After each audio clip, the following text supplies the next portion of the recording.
ആദരണീയനായ അധ്യക്ഷൻ, ജമാഅത്തെ ഇസ്ലാമി ഹിന്ദ് തൃശ്ശൂർ ജില്ലാ പ്രസിഡന്റ് മുനീർ സാഹിബ്, ഈ മഹത്തായ സംഗമത്തിൽ മുഖ്യപ്രഭാഷണം നടത്തുന്ന പണ്ഡിതനും പ്രഭാഷകനുമായ അലിയാർ കാസിമി അവർകൾ, വേദിയിലുള്ള ഇസ്ലാമിക പ്രസ്ഥാനത്തിൻ്റെയും അതിൻ്റെ പോഷക സംവിധാനങ്ങളുടെയും ഭാരവാഹികളെ, പ്രിയപ്പെട്ട സഹപ്രവർത്തകരെ, സഹോദരി സഹോദരന്മാരെ, സർവശക്തനായ നാഥൻ നമ്മുടെ ഈ ഒരുമിച്ച് കൂടൽ ഒരു സ്വാലിഹായ അമലായി നമ്മളിൽ നിന്ന് കബൂൽ ചെയ്യുമാറാവട്ടെ. വിശുദ്ധ ഖുർആനുമായി ബന്ധപ്പെട്ട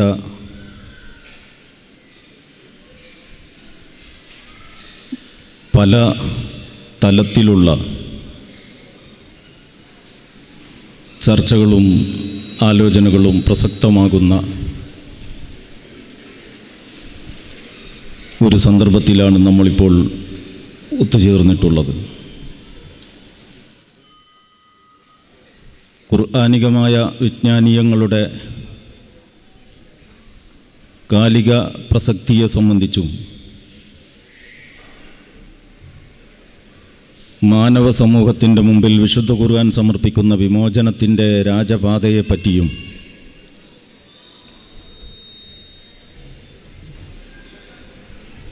സാമൂഹിക പരിവർത്തനത്തിൻ്റെ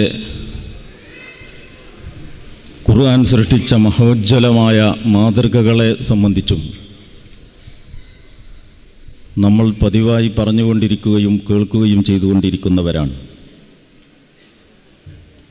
ഞാനിന്ന് എൻ്റെ ഈ സംസാരത്തിൽ പ്രത്യയശാസ്ത്രപരം, സൈദ്ധാന്തികം എന്നൊക്കെ നമ്മൾ സാധാരണ പറയാറുള്ള അത്തരം കാര്യങ്ങളിലേക്ക് അധികം പ്രവേശിക്കേണ്ടതില്ല എന്ന ഒരു മനോഭാവത്തോടു കൂടിയാണ് നിങ്ങളുടെ മുമ്പിൽ നിൽക്കുന്നത്. ഞാൻ പറയുന്നതിൻ്റെ ബാക്കി ഏതു വശവും പറയാൻ നമ്മുടെ ബഹുമാന്യനായ എൻ്റെ സുഹൃത്ത് അലിയാർ കാസിമി അവർകൾ ഇവിടെ ഉണ്ട് എന്ന ധൈര്യത്തിൽ ഇതുപോലെയുള്ള ഒരു സദസ്സിന് കൂടുതൽ പ്രസക്തമാകും എന്ന് വിചാരിക്കുന്ന സാധാരണമായ ചില കാര്യങ്ങളെ സംബന്ധിച്ച് ഉണർത്തുവാനാണ് ഈ സന്ദർഭം ഞാൻ ഉപയോഗപ്പെടുത്തുന്നത്.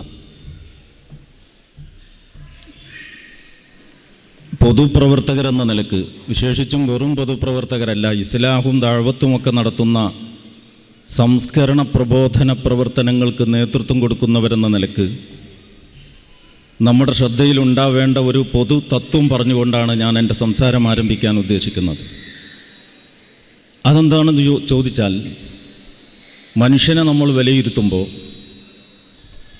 മനുഷ്യന് അറിവും അറിവില്ലായ്മയും ഈ രണ്ട് അവസ്ഥകൾ മാത്രമേ ഉള്ളൂ എന്നാണ് നമ്മൾ മനസ്സിലാക്കുന്നതെങ്കിൽ നമ്മുടെ പ്രബോധന സംസ്കരണ പ്രവർത്തനങ്ങൾക്ക് ഒരുപാട് പരിമിതികളുണ്ടാവും എന്നാണ് എൻ്റെ അഭിപ്രായം.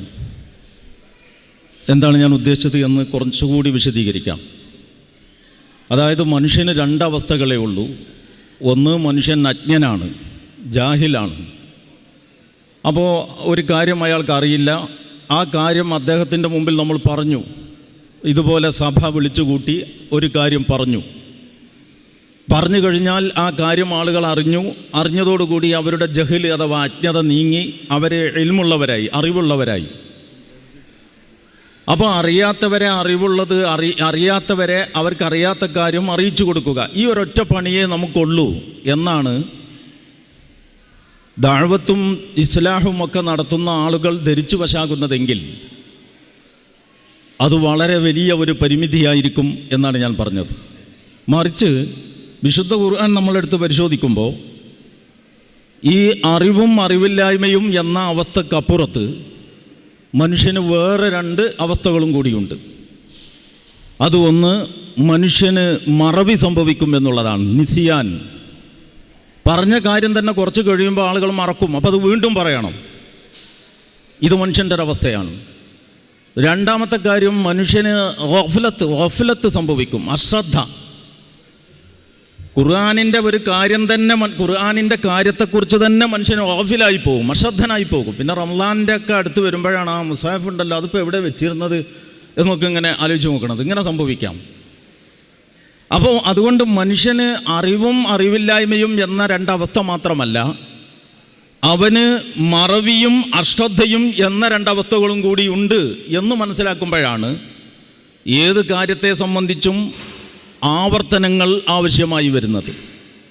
ഞാൻ വിചാരിക്കുന്നു ഇത്തരം പരിപാടികളിലൊക്കെ നമുക്കൊക്കെ നേരത്തെ കാലത്തെ അറിയുന്ന ഒരുപാട് കാര്യങ്ങൾ പ്രഭാഷകർ നമ്മോട് ആവർത്തിച്ച് പറഞ്ഞുകൊണ്ടിരിക്കുന്നതിന് ദീനിയായ ഇങ്ങനെ ഒരടിത്തറയുണ്ട് എന്ന് പ്രബോധന സംസ്കരണ പ്രവർത്തനങ്ങൾ നടത്തിക്കൊണ്ടിരിക്കുന്നവരെ ഓർമ്മപ്പെടുത്തുകയാണ് ഞാനിപ്പോൾ ചെയ്തത്. വിശുദ്ധ ഖുർആനാണ് നമ്മുടെ ഇന്നത്തെ ഈ സമ്മേളനത്തിൻ്റെ കേന്ദ്ര പ്രമേയം. ഖുർആനുമായി ബന്ധപ്പെട്ട ഒരുപാട് തരത്തിലുള്ള ചർച്ചകളുണ്ട് എന്ന് ഞാൻ നേരത്തെ പറഞ്ഞു.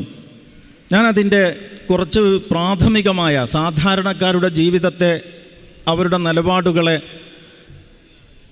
അവരുടെ ദൈനംദിന ഖുർആനിക വ്യവഹാരങ്ങളെ സ്വാധീനിക്കണം എന്ന് വിചാരിക്കുന്ന കുറച്ച് കാര്യങ്ങൾ നമ്പറിട്ട് പറയാം എന്നാണ് ഈ സംസാരത്തിലൂടെ ഉദ്ദേശിക്കുന്നത്.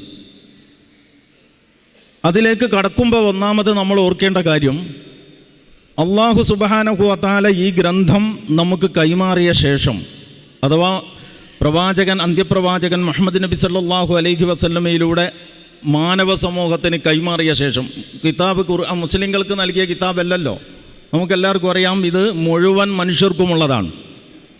അപ്പം മുഴുവൻ മനുഷ്യർക്കുമായി ഈ ഗ്രന്ഥം കൈമാറിയ ശേഷം ഈ ഗ്രന്ഥത്തോട്, ഈ ഖുർആനിനെ രണ്ട് കൈയും നീട്ടി സ്വീകരിച്ചവർ ഏത് നിലക്കാണ് സമീപിച്ചത് എന്ന് വിലയിരുത്തിയിട്ടുണ്ട്. ഖുർആനിൽ തന്നെ വിലയിരുത്തിയിട്ടുണ്ട്.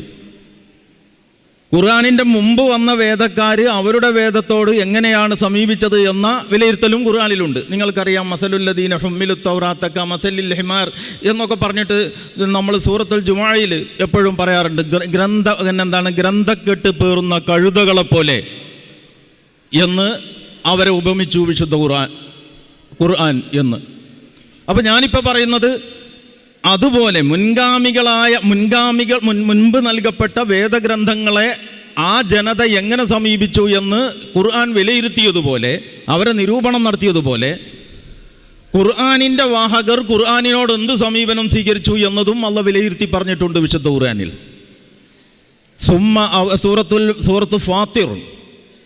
സൂറത്ത് ഫാത്തിറിൽ അടുത്തടുത്തുള്ള കുറേ ആയത്തുകൾ,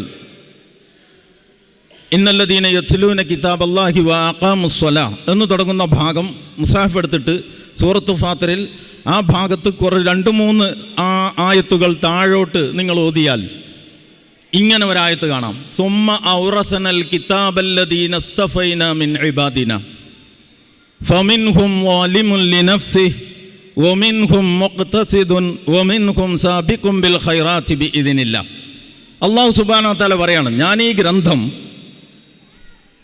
ഉലൈകല്ലദീന അൻഅമല്ലാഹു അലൈഹിം മിനൻ നബിയ്യീന വമിൻ ദുരിയത്തി ആദമ വമിമ്മൻ അമൽന മഅ നൂഹിൻ എന്ന് തുടങ്ങിയിട്ട് ഈ ഗ്രന്ഥം ആർക്കൊക്കെയാണ് മുൻകാലത്ത് തലമുറകളായിട്ട് പല ഘട്ടങ്ങളിലായി കൈമാറി കൊടുത്തു ഈ ദൈവിക വെളിപാടുകൾ നൽകിപ്പോന്നത്, ഇതിനൊക്കെ കുറിച്ച് അള്ളാഹ് പറഞ്ഞ ശേഷം പറയാണ്, ഈ ഗ്രന്ഥം സുമ്മ ഔറസനൽ കിതാബല്ലദീന ഇസ്തഫൈന മിൻ ഇബാദിന, പിന്നീട് ഞാൻ ഈ ഗ്രന്ഥം എൻ്റെ ദാസന്മാരിൽ നിന്ന് സവിശേഷം തെരഞ്ഞെടുത്ത ഒരു കൂട്ടർക്ക് നൽകി.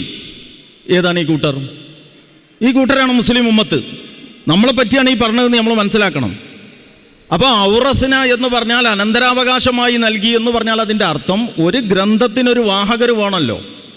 ഗ്രന്ഥം സ്വന്തം നിലക്ക് ഫീൽഡിൽ ഇറങ്ങി പണിയെടുക്കൂല. അലി റളിയല്ലാഹു അൻഹു ഖവാരിജുകളോട് പറഞ്ഞ മാതിരി ഇന്നമാ ഹുവ ഖത്തുൻ മസ്തൂറും ബൈന ദഫഅതൈനി, നിങ്ങൾ ഖുർആൻ എന്ന് പറഞ്ഞിട്ടുണ്ടല്ലോ. ഖുർആൻ എന്ന് പറയുന്നത് ഖത്തുൻ മസ്തൂറും ബൈന ദഫഅതൈനി, 2 ചട്ടക്കിടയിലുള്ള കുറേ പേജുകളാണ്. ലാ യന്തിഖു, അത് സംസാരിക്കൂല. അപ്പോൾ ഖുർആന് വേണ്ടി സംസാരിക്കാൻ, ഖുർആന് വേണ്ടി എഴുന്നേറ്റ് നിൽക്കാൻ, ഖുർആനിനെ പ്രചരിപ്പിക്കാൻ, ഖുർആനിനെ പ്രബോധിപ്പിക്കാൻ ഒരു സമൂഹം വേണം. ആ സമൂഹമായിട്ട് അള്ളാഹ് പ്രവാചകത്വത്തിന് ശേഷം മുസ്ലിം ഉമ്മത്തിനെ തിരഞ്ഞെടുത്തു എന്നാണ് ഈ ആയത്തിൽ പറയുന്നത്. സുമ്മ ഔറസനൽ കിതാബല്ലദീന ഇസ്തഫൈന മിൻ ഇബാദിന, എൻ്റെ ദാസന്മാരിൽ നിന്ന് ഞാൻ സവിശേഷം തിരഞ്ഞെടുത്ത ഒരു കൂട്ടർക്ക് പിന്നീട് ഈ ഗ്രന്ഥം ഞാൻ കൈമാറി, അനന്തരാവകാശമായി നൽകി. എന്നിട്ട് എന്ത് സംഭവിച്ചു? അതാണ് ഇവിടെ വിഷയം. എന്നിട്ട് ഇത് നിങ്ങൾ മനസ്സിലാക്കേണ്ടത് ഈ പറയുന്നത് പിന്നെ നിഷേധികളെക്കുറിച്ചോ മുനാഫിക്കുകളെക്കുറിച്ചോ ജൂതന്മാരെക്കുറിച്ചോ ഒന്നുമല്ല. രണ്ട് കൈയും നീട്ടി ഈ ദൈവിക ഗ്രന്ഥം ഏറ്റുവാങ്ങാൻ സന്നദ്ധത കാണിച്ച ആളുകളുടെ നിലപാടിനെയാണ് അള്ളാഹ് വിലയിരുത്തുന്നത്. എന്നിട്ട് അള്ളാഹ് പറയാണ് ഫമിൻഹും വാലിമുൻ ലിനഫ്സിഹി, അവരുടെ കൂട്ടത്തിൽ ഈ ഗ്രന്ഥത്തെ സമീപിക്കുന്ന കാര്യത്തിൽ സ്വന്തത്തോട് അതിക്രമം ചെയ്തവരുണ്ട്. വമിൻഹും മുഖ്തസിദുൻ, ഒരു മധ്യമ നിലപാട് സ്വീകരിച്ചവരുമുണ്ട്. വമിൻഹും സാബിഖും ബിൽ ഖൈറാത്തി ബിഇദ്നില്ലാഹ്, അള്ളാഹുവിൻ്റെ അനുവാദപ്രകാരം നന്മയിൽ വളരെയേറെ മുന്നേറിയവരുണ്ട്. അപ്പോൾ ഖുർആനിനെ ഏറ്റെടുത്ത സമൂഹം കാഫിറും മുനാഫിക്കൊന്നുമല്ല. അവർ ഖുർആനിനെ നേരത്തെ ഏറ്റെടുത്തവരല്ലല്ലോ. ഖുർആനിനെ അക്ഷരാർത്ഥത്തിൽ ആത്മാർത്ഥതയോടെ മനസാന്നിധ്യത്തോടെ രണ്ട് കൈയും നീട്ടി സ്വീകരിച്ച ആളുകളെ അള്ളാഹു സുബ്ഹാനഹു വ തആല വിലയിരുത്തുന്നു. അവർ മൂന്ന് കൂട്ടരായി. ഒന്നാമത്തെ കൂട്ടർ ഏറ്റവും വലിയത് ആരാണോ അവരെയാണ് അള്ളാഹ് എണ്ണിയത്. ഏറ്റവും കൂടുതൽ ഉണ്ടാവുക സ്വാഭാവികമായിട്ടും വമിൻഹും വാലിമുൻ ലിനഫ്സിഹി, ഈ ഗ്രന്ഥത്തിൻ്റെ വിഷയത്തിൽ സ്വന്തത്തോട് അതിക്രമം ചെയ്തവർ. പിന്നെ രണ്ടാമത്തത് ഒരു മധ്യമ നിലപാട് സ്വീകരിച്ച ഒരു മിത സമീപനം. മൂന്നാമത്തതോ അവർ ഈ ഖുർആനിൻ്റെ പാതയിൽ അതിവേഗം ബഹുദൂരം മുന്നോട്ട് പോയി. വമിൻഹും സാബിഖും ബിൽ ഖൈറാത്തി ബിഇദ്നില്ലാഹ്, അള്ളാഹുവിൻ്റെ അനുഗ്രഹത്തോടെ അവർ ഈ ഖുർആനിൻ്റെ പാതയിൽ വളരെ വേഗതയിൽ മുന്നേറി. വസ്സാബിഖൂനൽ അവ്വലൂന മിനൽ മുഹാജിരീന വൽ അൻസാർ ലല്ലദീന തബഊഹും ബിഇഹ്സാൻ റളിയല്ലാഹു അൻഹും വറളു അൻഹു എന്നൊക്കെ ഖുർആൻ പറഞ്ഞ അള്ളാഹുവിൻ്റെ നന്മയുടെ മാർഗത്തിൽ മുമ്പേ സഞ്ചരിച്ച അൻസാറുകളും മുഹാജിറുകളിലും പെട്ട ആളുകൾ, പിന്നീട് ലോകാവസാനം വരെ വല്ലദീന തബഊഹും ബിഇഹ്സാൻ, ആ നന്മയുടെ പാന്താവിൽ അവരുടെ പാത പിന്തുടർന്ന് അതേ വഴിയിൽ മുന്നോട്ട് പോയ പിന്മുറക്കാർ. ഇങ്ങനെ അതാണ് ഈ അതിവേഗം നന്മയിൽ മുന്നേറിയവർ എന്ന് പറയുന്നത് കൊണ്ട് ഉദ്ദേശിക്കുന്നത്. അപ്പം മൂന്ന് കൂട്ടരായി. എൻ്റെ ചോദ്യം, നമ്മളിപ്പോൾ ഈ കൂട്ടത്തിൽ ഞാനിപ്പോൾ നിങ്ങൾ ഓരോരുത്തരും നിങ്ങളോട് ഇവിടെ ഈ സമയത്ത് ഒരുമിച്ച് കൂടി വീട്ടിൽ നിന്ന് ഒരുങ്ങി വന്ന് ഇത്രയും അച്ചടക്കത്തിൽ നമ്മൾ ഇരിക്കുമ്പോൾ ഈ വിശുദ്ധ ഖുർആനിനെ സാക്ഷി നിർത്തി ഞാൻ നിങ്ങളോട് ചോദിക്കുന്നു, ഈ കൂട്ടത്തിൽ ഞാൻ എവിടെയാണ്? ഈ മൂന്ന് കൂട്ടരിൽ എൻ്റെ നിലപാടെന്താണ്? എൻ്റെ സമീപനം എന്താണ്? അതിൽ നമ്മൾ പിന്നെ മാർക്കിട്ടിട്ട് കാര്യമില്ല. കാരണം എന്താണ്? ഹുവ അലമു ബിക്കും ഇത് അഖ്റജക്കും മിനൽ അർളി വഇദ് അൻതും അജിന്നത്തും ഫീ ബുതൂനി ഉമ്മഹാതിക്കും, നിങ്ങളുടെ ഈ മനുഷ്യ പരമ്പര നിങ്ങളുടെ ആദ്യപിതാവിനെ മണ്ണിൽ നിന്ന് സൃഷ്ടിച്ച അന്നു മുതൽ നിങ്ങളെ എനിക്കറിയാം. അള്ളാഹ് പറയാണ് സൂറത്തുൻ നജ്മ്, നിങ്ങളെ എനിക്കറിയാം. വഇദ് അൻതും അജിന്നത്തും ഫീ ബുതൂനി ഉമ്മഹാതിക്കും, അവിടുന്ന് വന്ന് പിന്നീട് നിങ്ങളുടെ മാതാവിൻ്റെ ഗർഭപാത്രത്തിൽ ഒരു മാംസപിണ്ഡമായ ആ സന്ദർഭം മുതലും എനിക്ക് നിങ്ങളറിയാം. നമ്മൾ നാടൻ ഭാഷയിൽ പറയല്ലോ, ഓനൊക്കെ മുണ്ടെടുക്കാതെ നടന്നിരുന്ന സമയം മുതൽ എനിക്കറിയാം. ബന്ധം വെളിപ്പെടുത്താൻ വേണ്ടി നമ്മൾ പറഞ്ഞതാണ്. അതുപോലെ അള്ളാഹ് പറയാണ് എന്ത്? ഇവരുടെയൊക്കെ ആദ്യ പിതാവിനെ മണ്ണിൽ നിന്ന് സൃഷ്ടിച്ച നിമിഷം മുതൽ എനിക്ക് ഇവരെ അറിയാം. ഇവർ ഓരോരുത്തരും ഒരു മാംസരൂപം പൂണ്ട് മാതാവിൻ്റെ ഗർഭപാത്രത്തിലായിരുന്ന ഘട്ടം വരെ എനിക്കിവരെ അറിയാം. അതുകൊണ്ട് വലാ തുസക്കും അംബുസക്കും, എൻ്റെ മുമ്പിൽ നിങ്ങൾ മേനി നടിക്കണ്ട.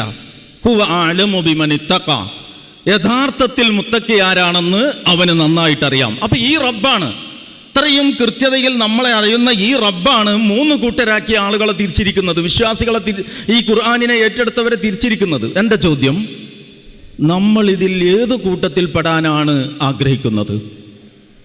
നമ്മൾ കാണിക്കുന്ന പ്രവണത എന്താണ്? നമ്മൾ വെച്ചു പുലർത്തുന്ന മനോഭാവം എന്താണ്? നമ്മൾ സ്വീകരിക്കുന്ന നിലപാട് എന്താണ്? നമുക്ക് ഈ ഗ്രന്ഥത്തോടുള്ള ബന്ധം എന്താണ്?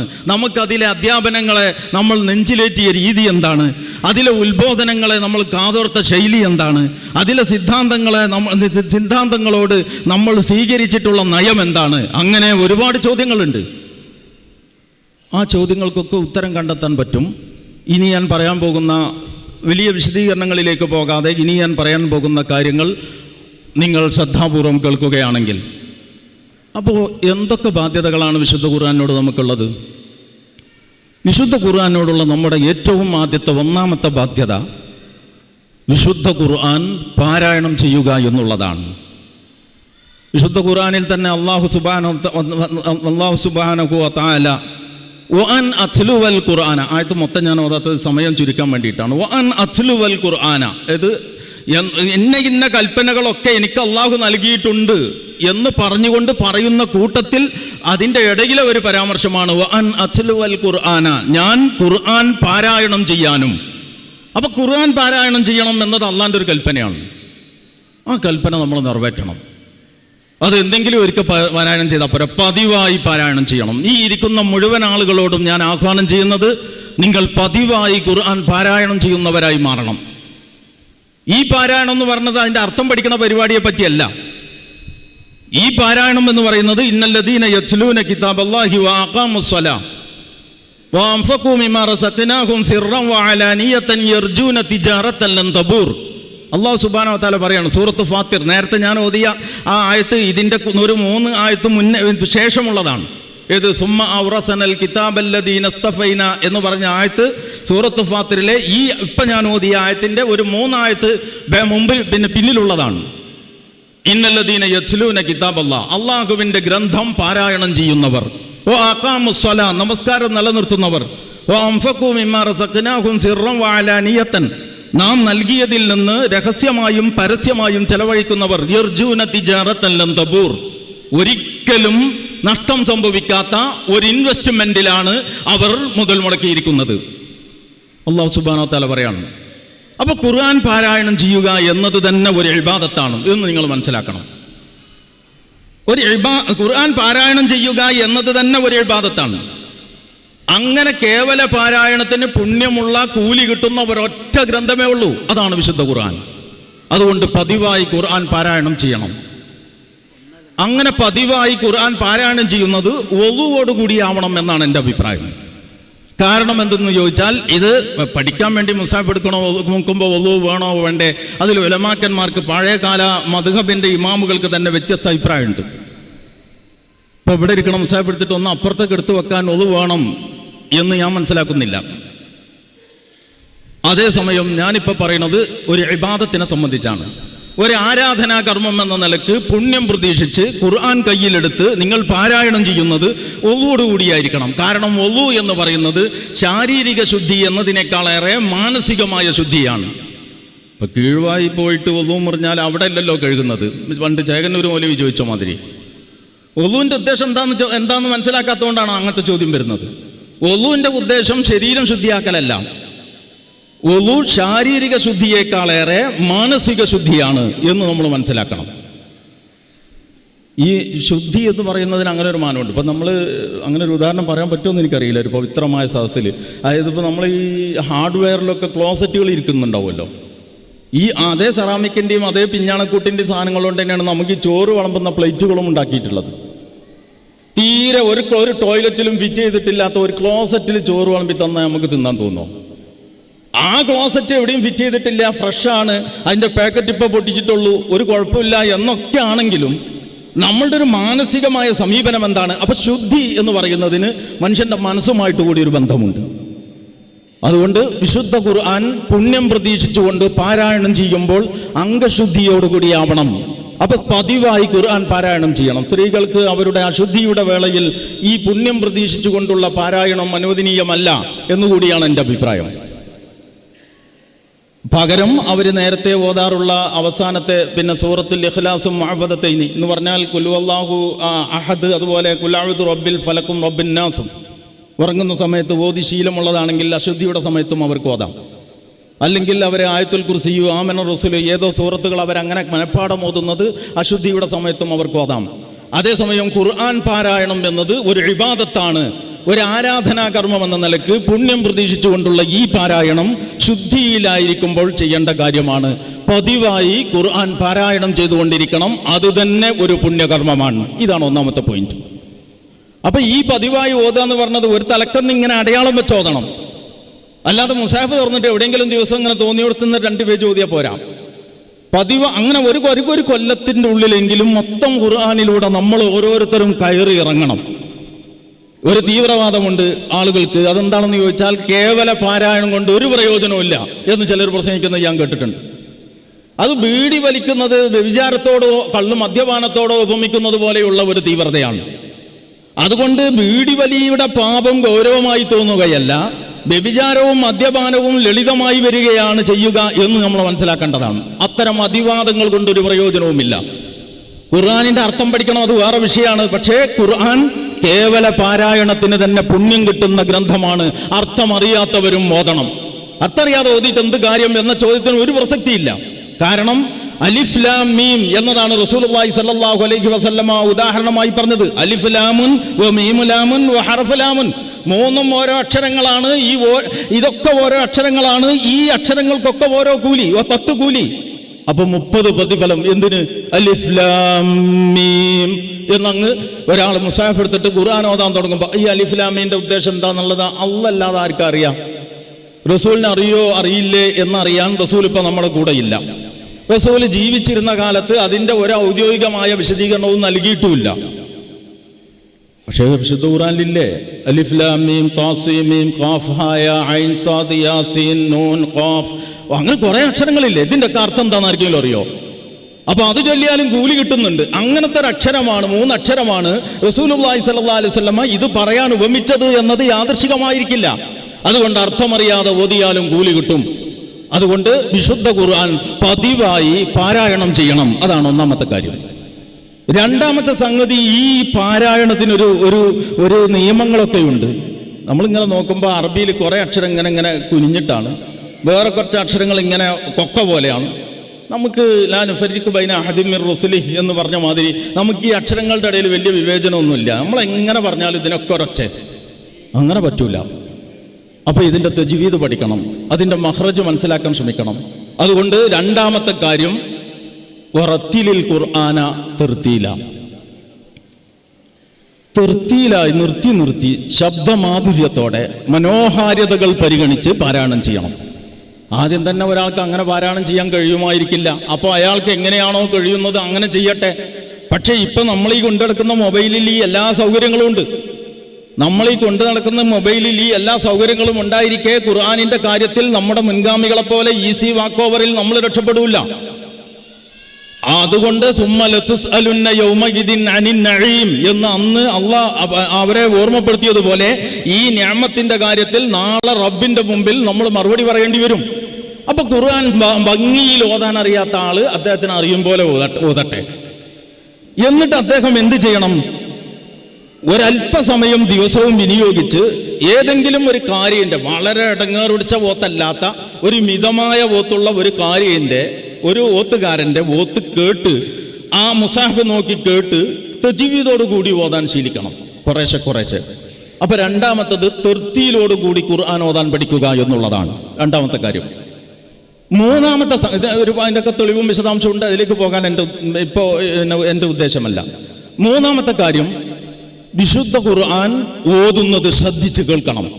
അപ്പൊ മക്കളെ കൊണ്ട് ഓതിപ്പിക്കണം. ഇപ്പൊ നമ്മളുടെ ഖുർആൻ സ്റ്റഡി സെന്റർ ക്യൂ സ്പോട്ട് എന്ന് പറഞ്ഞുകൊണ്ട് മഗ്രിബിന് ശേഷം ഒരു 15 മിനിറ്റ് നമ്മുടെ ടീനേജ് കുട്ടികളുടെ മനോഭാവത്തെയും അഭിരുചികളെയും മനസ്സിലാക്കിക്കൊണ്ട് അവർക്ക് വേണ്ടിയിട്ടൊരു സംവിധാനം ഉണ്ടാക്കിയിട്ടുണ്ട്. അപ്പൊ ആ കുട്ടികൾ അത് കേൾക്കുമ്പോൾ നിങ്ങളും കൂടി അതിൻ്റെ കൂടെ ഇരിക്കണം. നിങ്ങൾ വീട്ടിൽ മൊബൈലോ ലാപ്ടോപ്പോ ടിവിയോ മക്കൾക്ക് കൊടുത്തിട്ടല്ല ഈ ഖുർആൻ സ്റ്റഡി സെന്ററിന്റെ പരിപാടിക്ക് വരേണ്ടത്. ഇങ്ങോട്ട് പോരുമ്പോൾ കുട്ടികളെയും കൂട്ടിക്കൊണ്ടു പോകണം. നമുക്ക് എന്ത് സർക്കസിന് പോകാനും എന്ത് സൂപ്പർ മാർക്കറ്റിൽ പോകാനും എവിടെ എന്തൊക്കെ ആനന്ദങ്ങളും ഉത്സവങ്ങളും ഉണ്ടോ അവിടെയൊക്കെ പോകാനും, ഏതൊക്കെ മേളകൾക്ക് പോകാനും, എവിടെയൊക്കെ സൽക്കാരത്തിന് പോകാനും, ഏതൊക്കെയോ കല്യാണത്തിന് പോകാനും സകുടുംബം പുറപ്പെടാൻ പറ്റുമെന്നും ഖുർആനിന്റെ കാര്യമാകുമ്പോൾ ആ മക്കളെയും മരുമക്കളെയും ഈ വഴിയെ കൊണ്ടുവരാൻ കഴിയുന്നില്ലെന്നുമാണെങ്കിൽ നമ്മുടെ മനോഭാവമെങ്കിൽ അത് നഷ്ടക്കച്ചവടമായിരിക്കും എന്ന് നിങ്ങൾ ഓർക്കണം. അപ്പൊ അതുകൊണ്ട് ഞാൻ പറയുന്നത്, ഖുർആൻ ആ പാരായണം ശ്രദ്ധിച്ച് കേൾക്കുക, അത് പുണ്യമാണ്. അതുകൊണ്ട് ഖുർആനൊത്ത് ഞാൻ അങ്ങോട്ട് കയറി വരുമ്പോൾ എല്ലാ പരിപാടി സ്ഥലത്തും കാണുന്ന സങ്കടകരമായ ഒരു കാഴ്ചയാണത്. നമ്മളൊരു ഖുർആൻ മൈക്ക് സെറ്റിൽ അവിടെ വർക്ക് ചെയ്യിക്കും. ഇവിടെ പരിപാടി നടക്കുന്നുണ്ടെന്ന് അറിയാൻ വേണ്ടിയിട്ട് നമ്മൾ എന്തെങ്കിലും പാട്ട്, സിനിമാ പാട്ടൊക്കെ ഇടൂലേ, ആ സിനിമാ പാട്ടിന്റെ സ്ഥാനത്ത് ഖുർആൻ ഇടും ഖുർആന്റെ സമ്മേളനം ആവുമ്പോൾ. എന്നിട്ട് തേരാപാര ആളുകൾ സംസാരിച്ചുകൊണ്ടിരിക്കും. വളരെ വലിയ ഒരു തെറ്റാണിത് എന്ന് നിങ്ങൾ മനസ്സിലാക്കണം. എത്രത്തോളം അതിന് ഗൗരവമുണ്ടെന്ന് ചോദിച്ചാൽ, ഞാൻ ഇപ്പോൾ മൂന്നാമത്തെ പോയിന്റ് എന്താണ്? ഖുർആൻ ഓതുന്നത് ശ്രദ്ധിച്ച് കേൾക്കണം, അത് പുണ്യമാണ്. നിങ്ങൾ ഓതുന്നില്ലെങ്കിൽ നിങ്ങളുടെ മകളെ വെച്ചിട്ട് മോനെ ആ യാസീനൊന്ന് ഓദിക്കാം. അപ്പൊ കുട്ടി ആ യാസീൻ ഓതുന്നു, നമ്മളിങ്ങനെ ശ്രദ്ധിച്ച് കേൾക്കുന്നു. ഓതുന്ന കുട്ടിക്കും കൂലി, കേൾക്കുന്ന നിങ്ങൾക്കും കൂലി. അങ്ങനെയാണ് വിശുദ്ധ ഖുർആൻ. അപ്പൊ അള്ള തന്നെ പറഞ്ഞതാണ്, ഞാൻ എന്റെ അഭിപ്രായം പറയില്ല.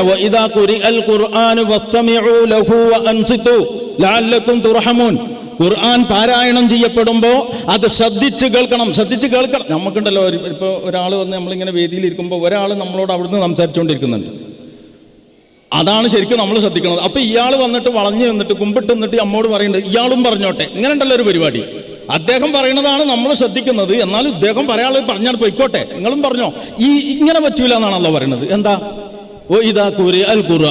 ഖുർആൻ പാരായണം ചെയ്യപ്പെടുമ്പോൾ അത് ശ്രദ്ധിച്ച് കേൾക്കണം. അവിടെ നിർത്തിയില്ല പഠിച്ചോൻ. പിന്നെയോ അൻസിത്തു, നിശബ്ദത പാലിക്കണം. അവ മിണ്ടാതിരുന്ന് കേൾക്കണം. വർത്താനത്തിന്റെ ഇടയിൽ കേട്ടാ പോരാ. ഇത് വളരെ നെസ്സായ, ഇത് മുഹക്കമാത്തിൽപ്പെട്ടതാണ്. ഈ ആയത്തിന് ഇതല്ലാത്ത വേറെന്തെങ്കിലും ഒരു അർത്ഥം നിങ്ങൾ ആരെങ്കിലും എവിടെയെങ്കിലും പഠിച്ചിട്ടുണ്ടോ? ഇത് മുഹക്കമാത്തിൽപ്പെട്ട ആയത്താണ്. രണ്ടഭിപ്രായങ്ങൾക്ക് വകുപ്പുള്ളതോ ആശയം വ്യക്തതയില്ലാത്തതോ ആയ ആയത്തല്ല, മുഹക്കമാത്തിൽപ്പെട്ടതാണ്. ഇത്രയും ഖണ്ഡിതമായി പടച്ച തമ്പുരാൻ ഖുർആൻ പാരായണം ചെയ്യുമ്പോൾ മൗനം പാലിക്കണമെന്ന് പറഞ്ഞിട്ട് അവിടെ ഖുർആൻ ഇട്ട ശേഷം ആ ഖുർആൻ ഓതുന്നത് യന്ത്രമാണോ മനുഷ്യനാണോ? ഇതൊക്കെ വിശദാംശങ്ങളല്ലേ. ഓതപ്പെടുന്നത് ഖുർആനാണോ എങ്കിൽ യന്ത്രവും മനുഷ്യനും അവിടെ ഒരേ കണക്കാണ്. ഈ എന്ത് എന്നതിനാണ് അവിടെ പ്രാധാന്യം. അതുകൊണ്ട് ഒരു കാരണവശാലും ഖുർആൻ പാരായണം ചെയ്യുന്നിടത്ത് സംസാരിക്കരുത്. ഖുർആൻ പാരായണം ചെയ്യുന്നിടത്ത് മിണ്ടാതിരിക്കാൻ പറ്റില്ലെങ്കിൽ ആ സദസ്സിൽ നിന്ന് വിട്ട് പുറത്തുപോയി സംസാരിക്കണം. കൂടുതൽ ആളുകളും പരസ്പരം സംസാരിക്കുന്നിടത്ത് ഒരു കാരണവശാലും ഖുർആൻ ശബ്ദിപ്പിക്കരുത്. ഫർള് നമസ്കാരത്തിൽ ഫാത്തിഹ നിർബന്ധമാണ്, നിങ്ങൾക്കൊക്കെ അറിയാം. പക്ഷേ ഇമാം അബൂ ഹനീഫ അവർകൾ ഫർള് നമസ്കാരത്തിൽ ഇമാം ഓതിയൽ മതി, മൗമൂം ഓതേണ്ടതില്ല എന്ന അഭിപ്രായക്കാരനാണ്. ഏതവസ്ഥയിൽ? ഇമാം ഓതുന്നത് ഉറക്കെയാവട്ടെ പതുക്കെയാവട്ടെ. ഇമാം പതുക്കെ ഓതിയാലും കൊള്ളാം, ഉറക്കെ ഓതിയാലും കൊള്ളാം, മൗമൂം ഓതേണ്ടതില്ല എന്നാണ് ഇമാം അബൂ ഹനീഫ അവർകളുടെ അഭിപ്രായം. അതിന് അദ്ദേഹത്തിന്റെ തെളിവ് ഖുർആൻ പാരായണം ചെയ്യപ്പെടുമ്പോൾ നിങ്ങൾ ശ്രദ്ധിച്ച് കേൾക്കണം, നിശബ്ദത പാലിക്കണം. അപ്പൊ മൂന്നാമത്തെ കാര്യം, ആ ഫിഖ് മസലയിലേക്ക് ഞാനിപ്പോ പോകുന്നില്ല, പിന്നെ ചർച്ച ചെയ്യാം. പറഞ്ഞു വന്നത് മൂന്നാമത്തെ കാര്യം, വിശുദ്ധ ഖുർആൻ പാരായണം കേൾക്കുക, അതും പുണ്യമാണ്. നാലാമത്തെ കാര്യം, വിശുദ്ധ ഖുർആൻ മനഃപ്പാഠമാക്കണം. ഒരല്പമെങ്കിലും ഖുർആനിന്റെ ഇൽമ് ഒരാളുടെ തലയിൽ ഇല്ലെങ്കിൽ അതൊരു ശ്മശാനം പോലെ എന്ന് ഹദീസിൽ വന്നിട്ടുണ്ട്. വിശുദ്ധ ഖുർആനിലും ഹിഫ്ളിനെ കുറിച്ച് പരാമർശിക്കുന്ന തെളിവുകളുണ്ട്. അതിലേക്ക് പോകാൻ അതിന്റെ പ്രമാണങ്ങൾ നേരത്തിന് വിസ്തരിച്ച് പറയാൻ സമയം അനുവദിക്കാത്തത് കൊണ്ട് ഞാൻ അതിന്റെ ശീർഷകങ്ങൾ പറഞ്ഞു പോവുകയാണ്. ഖുർആൻ മനഃപ്പാഠമാക്കാൻ ശ്രമിക്കണം. ഇപ്പൊ നമ്മളുടെയൊക്കെ പ്രശ്നം എന്തെന്ന് ചോദിച്ചാൽ, സ്വന്തം ഭാര്യന്റെ നമ്പർ വരെ നമുക്കിപ്പോൾ കാണാതെ അറിയില്ല. ഈ സദസ്സിലിരിക്കുന്ന മുതിർന്ന ആളുകൾക്ക് ഒക്കെ ബോധ്യം ഉണ്ടാവും. കുറച്ച് ഈ STD ലാൻഡ് ഫോണുകൾ, ഹാൻഡ് ഫോണുകൾ ഇല്ലാത്ത കാലത്ത്, അഥവാ ലാൻഡ് ഫോണുകൾ മാത്രമായിരുന്ന കാലത്ത് പൊതുപ്രവർത്തകരായ ആളുകൾക്ക് എത്രയോ ജില്ലയിലെ, അലിയാർ കാസിമിക്കൊക്കെ അനുഭവം ഉണ്ടാവും. ഞങ്ങളൊക്കെ ഏകദേശം ഒരേ പ്രായക്കാരാണ്. നിങ്ങൾക്ക് കാണുമ്പോൾ എന്താ തോന്നുന്നതെന്ന് ഞങ്ങൾക്കറിയില്ല. അദ്ദേഹം എൻ്റെ കുറച്ചും കൂടി ഇളയതാണെന്ന് വരുത്താൻ ഒരിക്കൽ ശ്രമിച്ചതായിട്ടും എനിക്ക് തോന്നിയിട്ടുണ്ട്. കാരണം ഞാൻ എങ്ങാണ്ടോ പ്രസംഗിക്കാൻ ചെന്നപ്പോൾ അവിടെ കേൾക്കാൻ അദ്ദേഹം വന്നിരുന്നു. അന്ന് ഏതോ സ്ഥാപനത്തിലെ വിദ്യാർത്ഥിയായിട്ട് എന്നോട് ഒരിക്കൽ അദ്ദേഹം സംസാരിച്ചിട്ടുണ്ട്. അതൊക്കെ അവിടെ ഇരിക്കട്ടെ, അതൊക്കെ രഹസ്യങ്ങളാണ്. ഞാൻ പറഞ്ഞ വിഷയത്തിലേക്ക് വരാം. എന്താണെന്ന് ചോദിച്ചാൽ, നമ്പർ, പൊതുപ്രവർത്തകരായ നമ്മൾ തിരുവനന്തപുരത്തെ, എറണാകുളത്തെ, കാസർകോട്ടെ, കൊല്ലത്തെ, കോട്ടയത്തെ STD കോഡടക്കം ഓർമ്മ ഉണ്ടായിരുന്നു. ഒരു 15-20 കൊല്ലം മുമ്പ് എന്ന സ്ഥാനത്ത്, ആ അനുഭവമുള്ള ആളുകൾ ഈ സാസിലും ഉണ്ടാവും, എന്ന സ്ഥാനത്ത് ഇന്ന് ആകെ 10 അക്കം വരുന്ന സ്വന്തം ഭാര്യയുടെ നമ്പർ ഇയാൾക്ക് ഓർമ്മയില്ല. അത് നിർബന്ധമായിട്ട് നിങ്ങൾ കാണാതെ പഠിക്കണം. അഥവാ നമ്മുടെ മൊബൈൽ നഷ്ടപ്പെട്ടു പോയി എന്ന് വിചാരിക്കുക, ആ നമ്പറിനോട് വീട്ടിലിരുന്നിട്ട് ആകെ ടെൻഷനാവും. ഇത് പോയി എന്ന് പറഞ്ഞെങ്കിലും വേണമല്ലോ ഓളെ വിളിച്ച് പറയാം. ഓളെ വിളിച്ച് പറയാൻ വേറെ ആളെ നമ്പർ, ഫോൺ കിട്ടിയാലും വിളിക്കാൻ നമ്പർ അറിയണ്ടേ? ഇതെന്താ പ്രശ്നം? എങ്ങനെ ഇപ്പം ഇയാൾ ഇതിൻ്റെ ഇടയിൽ മൊബൈൽ ഫോണിലേക്ക് പോയത് എന്നാണ് ഇപ്പോൾ നിങ്ങൾ ആലോചിക്കുന്നത്. എന്താ പ്രശ്നം എന്ന് ചോദിച്ചാൽ, ഹിഫ്ളിൽ നിന്നാണ് ഞാൻ പോകുന്നത്. നമ്മൾ ഓർമ്മ കാണാതെ പഠിക്കാൻ ശ്രമിക്കുന്നതിനനുസരിച്ച് നമ്മുടെ മെമ്മറി കപ്പാസിറ്റി വളർന്നു വരും. നമ്മൾ മെമ്മറിയുടെ ഉപയോഗം ഒഴിവാക്കിയാൽ ഇത് പറ്റേ അങ്ങ് ഡാമേജായി പോകും. മറവി രോഗം സംഭവിക്കണമൊക്കെ അങ്ങനെയാണ്. അപ്പം എന്തെങ്കിലും വർക്കത്തുള്ള കുറച്ച് എൻ്റെ തലക്കകത്ത് വേണം എന്ന് ഓരോരുത്തരും തീരുമാനിക്കണം. എന്നിട്ട് പണ്ട് പഠിച്ചിട്ട് മറന്നുപോയ സൂറത്തുകൾ തന്നെ, പുതിയതൊന്നും അൽബക്കറ കാണാതെ പഠിക്കൊന്നും വേണ്ട, പണ്ട് പഠിച്ചിട്ട് മറന്നുപോയ സൂറത്തുകൾ തന്നെ ആവർത്തിച്ച് ഓതിയിട്ട് ഓർമ്മ പുതുക്കി ലൈവാക്കി നിർത്തണം. ചുരുക്കി പറഞ്ഞാൽ ഖുർആൻ സാധ്യമാകുന്ന അളവിൽ മനഃപ്പാഠമാക്കണം. ഏതോ ഒരു കുട്ടീനെ ഹിഫ്ളിന് വിട്ടിട്ട് ഞങ്ങളുടെ തറവാട്ടിലെ മൊത്തം ഹിഫ്ളിൻ്റെ ഉത്തരവാദിത്വം അവനെ ഏൽപ്പിച്ചിട്ടുണ്ട് എന്ന മട്ടിൽ സമാധാനിച്ചാൽ പോരാ. അത് പറഞ്ഞയക്കണമെങ്കിൽ പറഞ്ഞയച്ചോളൂ. പക്ഷേ സാധ്യമാകുന്നിടത്തോളം ഖുർആൻ നമുക്ക് നിസ്കരിക്കുമ്പോൾ ഓതണ്ടേ, നിസ്കരിക്കുമ്പോൾ കുറച്ച് ഓതണ്ടേ. റമളാൻ മാസത്തിൽ നിസ്കരിക്കണ്ടേ, തറാവീഹ് കഴിഞ്ഞാലും നിസ്കരിക്കണ്ടേ. ആകെ 11 റക്അത്താണ് തറാവീഹ് എന്നതല്ലല്ലോ. ആ മസലയെക്കുറിച്ച് ഞാൻ മനസ്സിലാക്കിയിട്ടുള്ളത് നബി സല്ലല്ലാഹു അലൈഹി വസല്ലമ റമളാൻ അല്ലാത്തപ്പോഴും റമളാൻ മാസത്തിലും 11 റക്അത്താണ് വിത്ർ നിസ്കരിച്ചിരുന്നത് എന്നാണ്. നമ്മൾ 1 റക്അത്ത് വിത്ർ നിസ്കരിക്കൂലേ? നമ്മൾ മിനിമം സാധാരണഗതിയിൽ 3 റക്അത്ത് വിത്ർ നിസ്കരിക്കൂലേ? നബി സല്ലല്ലാഹു അലൈഹി വസല്ലമ ആയിഷ റളിയല്ലാഹു അൻഹ പറയാണ്, നബി സല്ലല്ലാഹു അലൈഹി വസല്ലമ ലാ ഫി റമളാന വലാ ഫി ഗൈരിഹി, റമളാൻ ആയാലും കൊള്ളാം റമളാൻ അല്ലെങ്കിലും കൊള്ളാം 11 റക്അത്ത് വിത്ർ തന്നെ നിസ്കരിച്ചിരുന്നു. അപ്പൊ തറാവീഹ് അതിന്റെ പുറമെയാണ്. ഇതാണ് റസൂല്. ഇങ്ങനെ മനസ്സിലാക്കേണ്ടതിന് പകരം നബി സല്ലല്ലാഹു അലൈഹി വസല്ലം ആകെ 11 റക്അത്തേ നിസ്കരിച്ചിട്ടുള്ളൂ എന്ന് മനസ്സിലാക്കിയിട്ട് റമളാൻ മാസത്തിൽ 11 തീർത്താൽ അത് വിഡ്ഢിത്തം എന്നല്ല അതെന്ത് പറയാൻ. അതുകൊണ്ട് പ്രമാണങ്ങളെ മനസ്സിലാക്കുമ്പോൾ അതിൻ്റെ നേരെ ചൊവ്വേ മനസ്സിലാക്കണം. നമുക്ക് തിരിച്ച് വിഷയത്തിലേക്ക് തന്നെ വരാം. അതെന്താണെന്ന് വെച്ചാൽ ഖുർആൻ കാണാതെ പഠിക്കണം. അപ്പോൾ ഞാൻ പറഞ്ഞ ഒന്നാമത്തെ കാര്യം ഖുർആൻ പാരായണം, പതിവായ പാരായണം. രണ്ടാമത്തെ കാര്യം ഖുർആൻ തജ്വീദോടുകൂടി പാരായണം ചെയ്യൽ. മൂന്നാമത്തെ കാര്യം ഖുർആൻ പാരായണം കേൾക്കൽ. നാലാമത്തെ കാര്യം ഖുർആൻ മനഃപ്പാഠമാക്കൽ. അഞ്ചാമത്തെ കാര്യം ഇത് ഇങ്ങനെ ഓതാനും പാടാനും ചൊല്ലാനും കലക്കി കുടിക്കാനും എഴുതിക്കെട്ടാനും അതിന് തന്ന കിതാബല്ല. നമ്മൾ ഈ മരിച്ചോടത്ത് ഓതുന്ന സൂറത്തുണ്ടല്ലോ, മരിച്ചോടത്ത് ഓതുന്ന സൂറത്ത് യാസീൻ മരിക്കുന്നത് വരെ ഓതാനാണ് പഠിപ്പിച്ചത്. പക്ഷെ മരിച്ചതിന് ശേഷമാണ് നമ്മൾ മുസാഫിക്കന്നെ എത്തുന്നത്. അതുവരെ ആട്ടർത്താനാണ്. അമ്മേൻ്റെയും പോക്കറിൻ്റെയും ഫാത്തിമാൻ്റെയും നഫീസാൻ്റെയും കഥയാണ്. സക്രാത്തിൻ്റെ ഹാലിലൊക്കെ അതാണ്. മരണം കൊണ്ട് ഉറപ്പായാൽ പിന്നെ കിതാബ് എടുത്തു. ആയിക്കോട്ടെ, ഇനിയിപ്പോൾ അങ്ങനെയാണെങ്കിൽ അങ്ങനെ. ആ കിതാബിൽ ആ യാസീനിൽ എന്താ പറയണത്? ലിതുൻദിറ മൻ കാന ഹയ്യൻ, മരിച്ച ആളെ മുന്നറിയിപ്പ് നൽകാനല്ല, ജീവിച്ചിരിക്കണം. എന്താണ് ജീവിച്ചിരിക്കുന്ന ആൾക്ക് മുന്നറിയിപ്പ് നൽകാൻ എന്നാണ് യാസീനിൽ തന്നെ അള്ളാഹ് പറയണത്. അല്ലാതെ മരിച്ച ആളുകൾക്ക്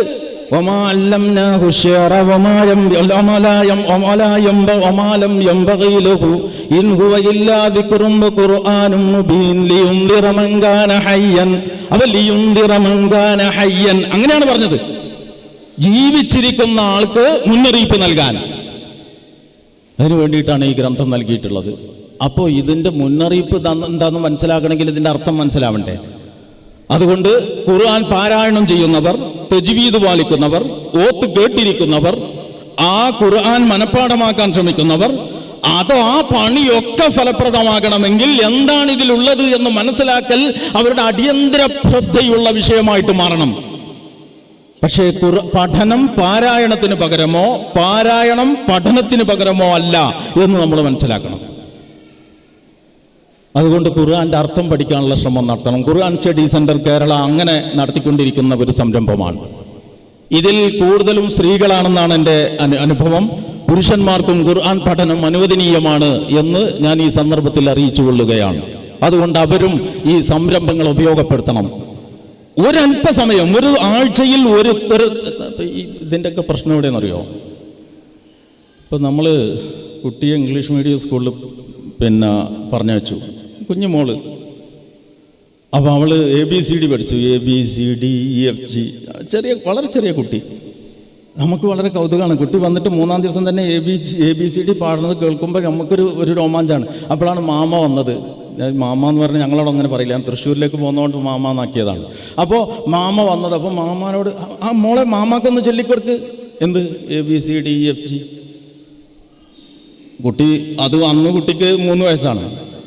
കുട്ടിക്ക് 13 വയസ്സായി. കുട്ടിക്ക് അപ്പോഴും ABCDEFG ആണ് ഉള്ളൂ എന്നുണ്ടെങ്കിൽ നിങ്ങൾ മാമ വരുമ്പോൾ പാടിക്കൊടുക്കാൻ പറയോ? ഇല്ലല്ലോ. മോളെ എവിടേക്കെങ്കിലും പൊയ്ക്കോന്ന് പറയും. കാരണം എന്താ, ആകെ ABCD അറിയുള്ളെങ്കിൽ. അപ്പം നമുക്ക് ആകെ ഒരു 2-3 സൂറത്തേ അറിയുള്ളൂ. അത് ഒരു ABCDEFGയുടെ ആ ലെവലിൽ അത് പ്രസക്താണ്. പക്ഷെ ആള് വലുതാകുന്നതിനനുസരിച്ച് ABCD പോരാന്ന് വരുന്നില്ലേ? ഇത് ഖുർആന്റെ കാര്യത്തിലും ബാധകമാണ്. ഖുർആന്റെ കാര്യം വരുമ്പോൾ ആ ഒരു ABCD തന്നെ നമുക്ക് 45-ലും പറ്റും, 50-ലും പറ്റും, 60-ലും പറ്റും, അങ്ങനെ തന്നെ അങ്ങ് അറം പറ്റും എന്ന് വരുന്നത് ഒരിക്കലും ഉചിതമല്ല. നമ്മൾ പേർന്നാ പോകുന്നത് ഖുർആൻ പഠിക്കണം എന്ന് പറയാനാണ് ഞാനിത് പറഞ്ഞത്. ഖുർആനിൽ എന്താണുള്ളത്, എന്താണ് അള്ളാഹ് ഈ കിതാബിലൂടെ എനിക്ക് പറഞ്ഞു തന്നത്? ഇത് എൻ്റെ ജീവിതത്തെ, മനുഷ്യരുടെ ജീവിതത്തെ മാറ്റിപ്പണിയാണ്. ഈ ഭൂമിയിൽ ഈ ഭൂമിക്ക്, ഈ പ്രപഞ്ചത്തിനൊരു താളമുണ്ട്, ഇവിടെ ഒരു നിയമവ്യവസ്ഥയുണ്ട്. ആ നിയമവ്യവസ്ഥ ഈ പ്രപഞ്ചം ആരംഭിച്ച കാലം മുതലുള്ളതാണെന്ന് നിങ്ങൾ ഓർക്കണം. അത് ഇടക്കിടക്ക് അപ്ഡേറ്റ് ചെയ്യുന്നില്ല. നമ്മുടെ ഈ ആപ്പുകൾക്കൊക്കെ അപ്ഡേഷൻ വരുന്നത് പോലെ അള്ളാഹുവിൻ്റെ പ്രകൃതി നിയമങ്ങൾക്ക് ഒരു അപ്ഡേഷനും ഇല്ല. അതിൻ്റെ പരിപൂർണതയിലാണ് ഒന്നാം ദിവസം തന്നെ അള്ളാഹ് സെറ്റ് ചെയ്തിരിക്കുന്നത്.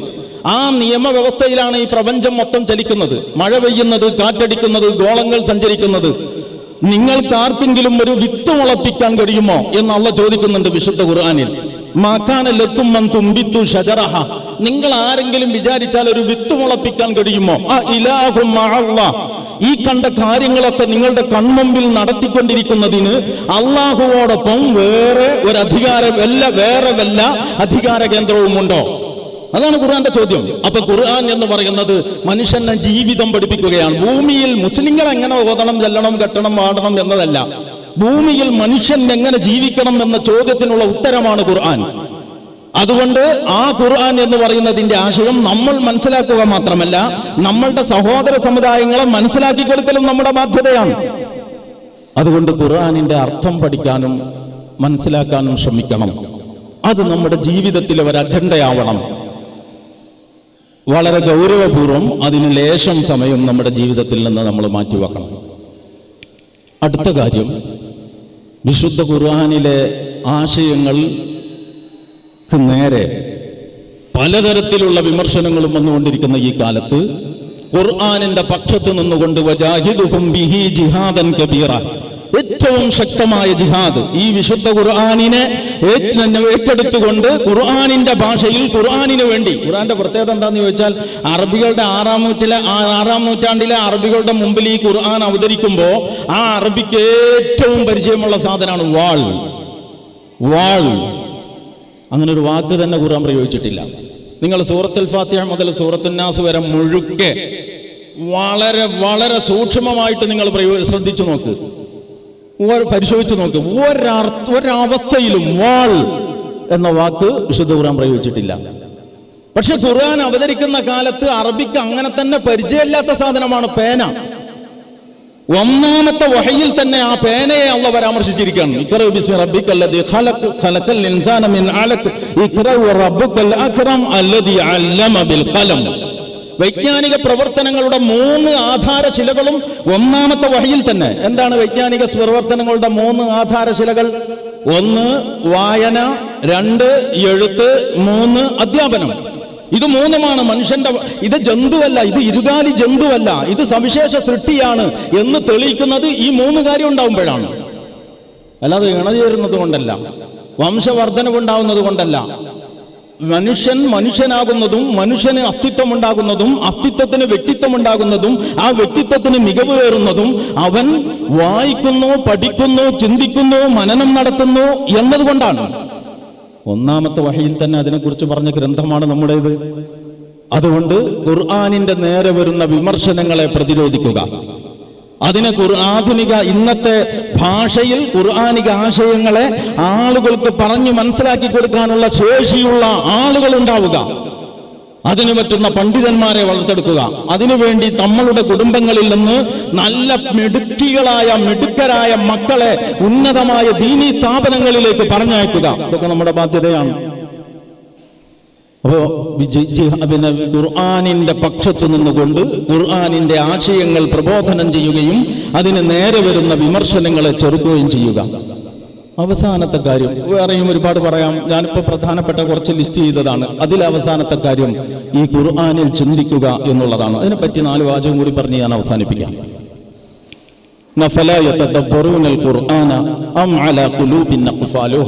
നിങ്ങൾ ഈ ഖുർആനിൽ ചിന്തിക്കുന്നില്ലേ?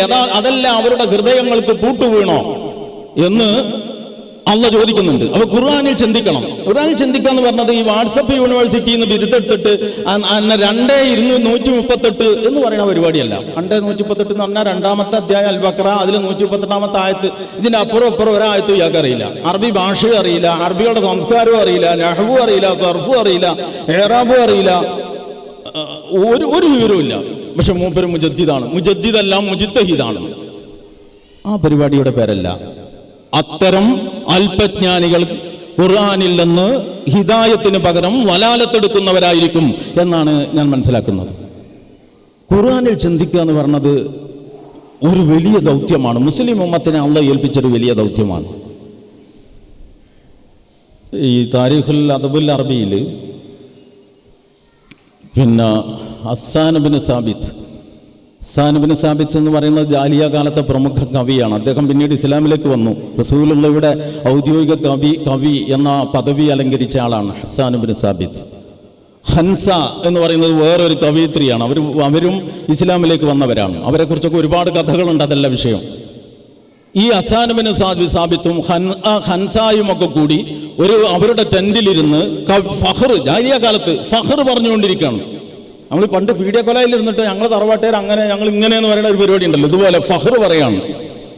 അപ്പൊ ഹസ്സാൻ ബിൻ സാബിത്ത് പറയാണ്, ലനൽ ജഫനാത്തുൽ ഖുർറു യൽമഅന ഫിൽ ളുഹ വഅസിയാഫുനാ യഖ്തുർന മിൻ നജ്ദത്തിൻ ദമ. അതായത് ലനൽ ജഫനാത്ത്, ഞങ്ങൾക്ക് തളികകളുണ്ട്, അൽ ഖുർറു വെട്ടിത്തിളങ്ങുന്ന, യംനഅന അവ പ്രകാശിക്കുന്നു, ഫിൽ ളുഹ പ്രഭാതത്തിൽ.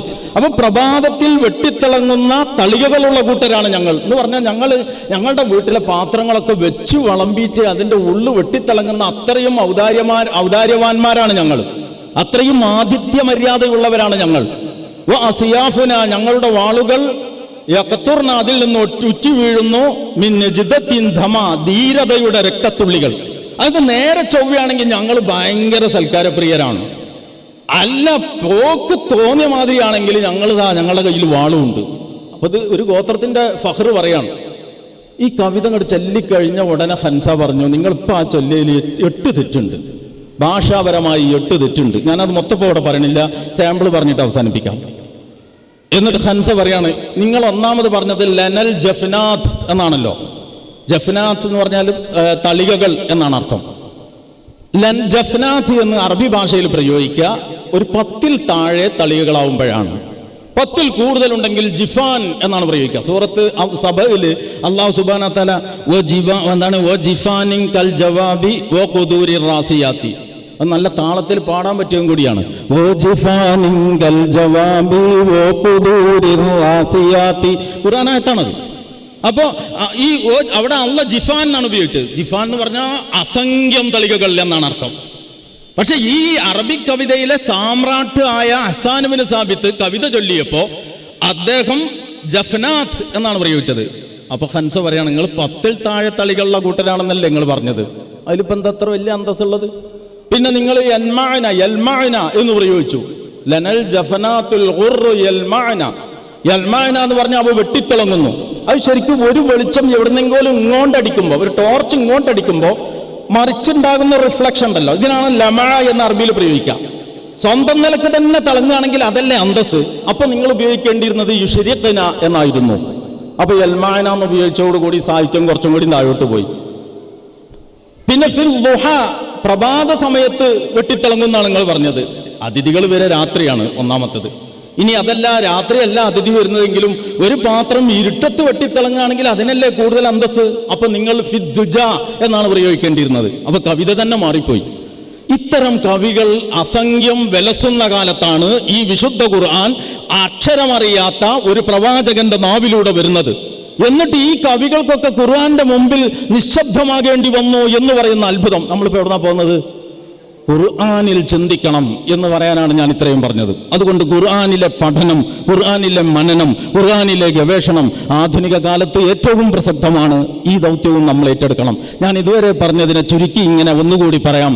ഖുർആൻ പതിവായി പാരായണം ചെയ്യുക, ഖുർആൻ പാരായണ നിയമം പാലിച്ചുകൊണ്ട് പാരായണം ചെയ്യുക, ഖുർആൻ പാരായണം കേൾക്കുക, ഖുർആൻ മനഃപ്പാഠമാക്കുക, ഖുർആനിൻ്റെ ആശയങ്ങൾ ജീവിതത്തിൽ പകർത്താൻ, എന്താണ് റബ്ബ് പറഞ്ഞത് എന്ന് മനസ്സിലാക്കാൻ നിരന്തരമായി ശ്രമിക്കുക, ഖുർആനിക ആശയങ്ങളെ വിമർശനങ്ങളെ പ്രതിരോധിക്കുകയും ഖുർആനിനെ കൊണ്ട് ജിഹാദ് നടത്തുകയും ചെയ്യുക, ഖുർആനിൽ ചിന്തിക്കുക. ഇത്രയും ദൗത്യങ്ങൾ നമ്മളിൽ ആർക്കൊക്കെ എന്തൊക്കെ ചെയ്യാൻ കഴിയുമോ അത്രയും നമ്മൾ ചെയ്യുമ്പോൾ നമ്മൾ ഖുർആനിൻ്റെ പക്ഷത്താണ്. അല്ലെങ്കിൽ നമ്മൾ ഫമിൻഹും ളാലിമുൻ ലിനഫ്സിഹി എന്ന് പറഞ്ഞ ഗണത്തിൽപ്പെട്ടവരായിരിക്കും. ഈ രണ്ടിനുമുള്ള സാധ്യതകൾ നമ്മുടെ മുമ്പിലുണ്ട്. നാഥൻ ഖുർആനിനെ ഏറ്റെടുക്കുകയും ഖുർആനിന്റെ പക്ഷത്ത് നിൽക്കുകയും ചെയ്ത് ജീവിതം കൊണ്ട് ഖുർആനിനെ സാക്ഷ്യപ്പെടുത്തുകയും അതിനെ ആ ഖുർആനിന്റെ ഹുദ കൊണ്ട് ജീവിതത്തെ പ്രശോഭിതമാക്കുകയും അങ്ങനെ ഇഹവും പരവും വിജയിപ്പിക്കുന്നതിന് കരുത്തു നേടുകയും ചെയ്യുന്ന ഭാഗ്യവാന്മാരിൽ ഭാഗ്യവതികളിൽ നമ്മെ ഉൾപ്പെടുത്തുമാറാവട്ടെ എന്ന് പ്രാർത്ഥിച്ചുകൊണ്ടും ആശംസിച്ചുകൊണ്ടും പ്രപഞ്ചനാഥനായ അള്ളാഹുവിന്റെ നാമത്തിൽ ബിസ്മില്ലാഹിർ റഹ്മാനിർ റഹീം എന്നുച്ചരിച്ചുകൊണ്ട് ഔപചാരികമായ ഈ സമ്മേളനത്തിന്റെ ഉദ്ഘാടനം നിർവഹിച്ചതായി അറിയിച്ചുകൊണ്ട് വആഖിർ ദഅ്വാനാ അൽഹംദുലില്ലാഹി റബ്ബിൽ ആലമീൻ. അസ്സലാമു അലൈക്കും വറഹ്മത്തുള്ളാഹി വബറകാതുഹു.